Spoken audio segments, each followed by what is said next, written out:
জাতীয় রাজস্ব board NBR আন্দোলনের ফলে গত 2024-25 অর্থ বছরের শেষ মাস জুনে রাজস্ব আদায় কমেছে প্রায় 10,000 কোটি টাকা।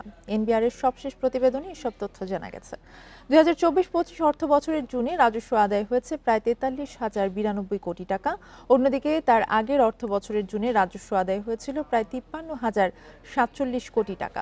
এনবিআর কর্মকর্তারা জানান, সাধারণত অর্থ বছরের শেষ মাস জুনে বেশি রাজস্ব আদায় হয়, কিন্তু এবার এনবিআর বিলুপ্তির প্রতিবাদে আন্দোলনের কারণে আমদানি রপ্তানি সহ অর্থনৈতিক কর্মকাণ্ড কিছুটা ব্যাহত হয়েছে।